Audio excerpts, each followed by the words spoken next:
Success in food trucks does not start with knowing how to cook. Understand that tasty food is certainly a vital component for a profitable food truck, but it is not the starting point. Let's talk about what you need so that you can gain control of the madness we call the food truck industry.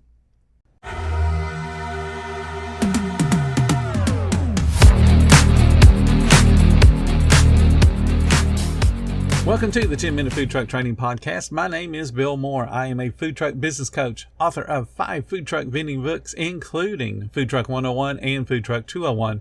This podcast is all about helping you start and grow your food truck business.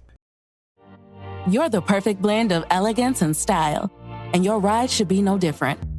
The 2024 Hyundai Sonata Hybrid meets all your needs, from business to brunch and everywhere in between. With head-turning details like a sleek front end, plus stylish interior, and an available 12.3-inch digital instrument cluster and seamless tech integration. Okay, Hyundai. Visit HyundaiUSA.com to learn more about the new 2024 Hyundai Sonata Hybrid. About 30 years ago, I was hired to be a general manager for a brand new sit-down restaurant that was to be built in Destin, Florida. At that point, I had about 16 years in fast food, but I knew exactly nothing about a sit-down restaurant. The owner of the company knew less than me, but he was smart enough to have hired somebody that was literally a restaurant genius. This guy's name was Jim. He had about 30 years in the sit-down dining restaurant industry and promised to teach me all about running that type of restaurant. The training manual for this company recommended 12 weeks of training, but with my background and some of the shortcuts that Jim recommended, it took us about 8 weeks. What I had noticed during those 8 weeks was Jim kept a small card in his shirt pocket, and he would pull it out from time to time and refer to it and then tuck it right back into his pocket. I always assumed it was a to-do list. Well, after I passed the final test, Jim said, "Congratulations, Bill, your real training starts today." And of course, I was confused because I just spent a little over 8 weeks reading a book and doing all the little tasks that the book asked me to do. He reached into his pocket, he gave me his card, and he said, "Here is a secret I was given 20 years ago by a man that's way smarter than me." And he handed me his card. It was a list of phrases. It was a dirty index card, slightly crumpled. It was well worn, and it had exactly 8 lines on it. Jim's instructions to me were really simple. Keep the card. I had no idea what to do with it, and I even told him as much. So he stuck his hand out, offered a handshake, and while firmly gripping my hand, he looked me straight in the eye and said, "If you're really as good as you think you are, I bet you can figure it out."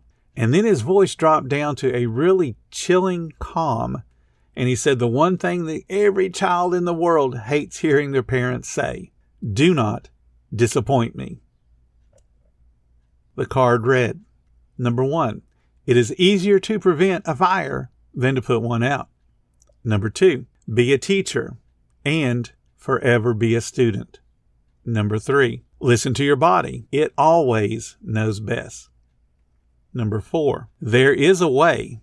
Figure it out. Number 5, tomorrow's pay raise is earned today. Number 6, express gratitude. Number 7, forgive everyone, including yourself. And number 8, charity multiplies. I was young. I was dumb. To me, this was a riddle that the troll would ask you before he would let you cross a bridge. I had no idea what to do with the card, and I certainly had no idea of what to do with the contents. I was in my mid-30s. I was arrogant. I was on a basketball league. I was on a volleyball league. I played racquetball every day. I had a restaurant to get open. I did not have time to sort through these mystic little puzzles. So I carried the card about a week, completely forgot about it, left it on my desk in my room, went about my business trying to get the restaurant ready to open.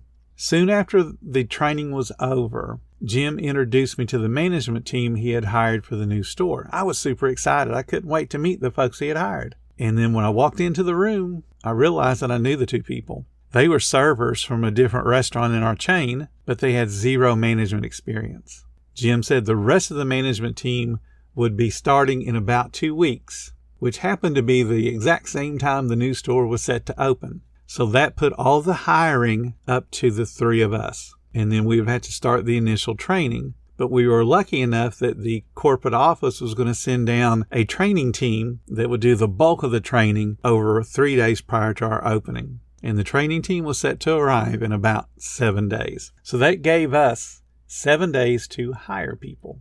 Then Jim gave me the hiring goal. It was 100 people. That was to be divided between the positions of the prep department, the cook's line, the generals, the servers, and the porters. He wanted me to hire 100 people in less than a week. I started to protest, and he quietly said, number 4, number 1, number 2, and he turned around and left.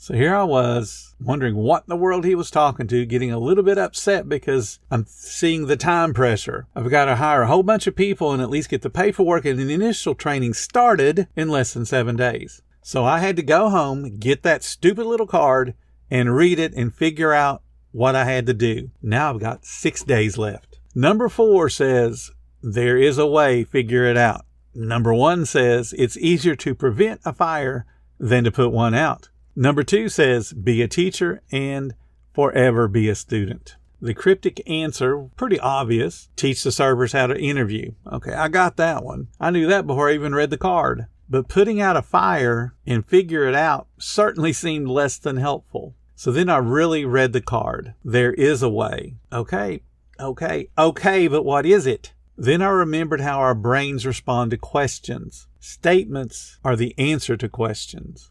Our brain needs questions. We are conditioned to answer questions. Instead of saying, I need to hire 100 people in 6 days, I needed to ask myself, how can I hire 100 people in 6 days? And I kept asking myself that question until my brain stopped answering with, it's impossible, you big dummy. And once my brain converted to, okay, here's how we do it, because now it's answering the question rather than ignoring the question. Once your brain turns the corner from it's impossible to, hey, this is possible and here's how, things start to make sense. Things start to fall in place, which is what number 4 says in the first place. There is a way, figure it out. As the answer started to formulate in my head, it's easier to prevent a fire than to put one out. That became clear too. It's about organizing. It's about taking things in a step-by-step manner to achieve the result, the prevention, if you will, so we don't have to panic later and try to put out that raging fire. The steps became clear. Generate applications, interview, decide, and then hire those folks. We had about 100 applications on file, and we needed at least 300, I felt like, to be able to stand a chance of getting a decent team together. Over the next 4 days, we interviewed over 200 people, but we only thought about 50 of them were good enough to hire. Then those brand new servers, the ones that had zero management experience, came up with an idea that should have been obvious to me, but I was still stuck in, I don't think we can do this. Rather than wait for the applications to come to us, they said, how about if we go where there's a bunch of people that need a job? And that was the unemployment office, and see what the unemployment office had to offer us. Now, you got to remember, this is in the mid-1990s. Home computers were just becoming a thing. Our ability to get on the internet was dial-up. There was not a way to just broadcast out to Monster.com or to Indeed.com and have a flood of applications. We had to get up off our butts and go meet people. That visit to the unemployment line netted us 20 more people that we could hire, and that brought our total to 70. And that's all that we felt like we were comfortable with hiring. Now, the end result of that was all 70 of those people that we hired survived the training. They survived the store opening in spite of a tropical storm that came through on our second day open, and the entire training team left. They went back to Tennessee where their home office was. They didn't want to be in Florida during a possible hurricane. So we were left to deal with a brand new staff, not only following up on the training, but making sure we handled the guests that came in during the opening. We didn't want to develop a bad reputation based on how inefficient the staff was. That store opening ended up being the highest store opening in the chain's history. So for the next 2 years, whenever I had a problem, Jim would whisper a number, and I knew exactly what he was referring to. There was one time that came up that he even reminded me. He said, Bill, number 3. Now, number 3 reads, listen to your body. It always knows best. I had no idea what he was talking about. Remember, I was in my mid-30s. I was actually 35, and I had my very first childhood disease. I got chickenpox. Up to that point, I had worked 17 years in a row and never even missed an hour of work. I was never late, never went home early.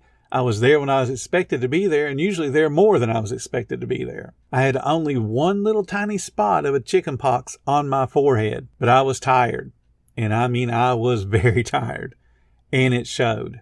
Jim noticed before I did and said, hey, you might want to check out what your body's telling you. I ended up missing 5 days of work. I wish I'd have gotten chicken pox when I was a kid, because my children have had chicken pox and they run around the house like it's no big deal. But at 35 years old, I was in bed, barely eating. I was whipped. I was worn out. Jim recognized it before I did. Tomorrow, I'm going to go over each of those 8 lessons. Thank you so much for listening to the 10-Minute Food Truck Training Podcast. If you're finding all the information helpful to your food truck business, please become a monthly supporter of the podcast. Just hit the support button or follow the link in the description. Every little bit does help keep us going.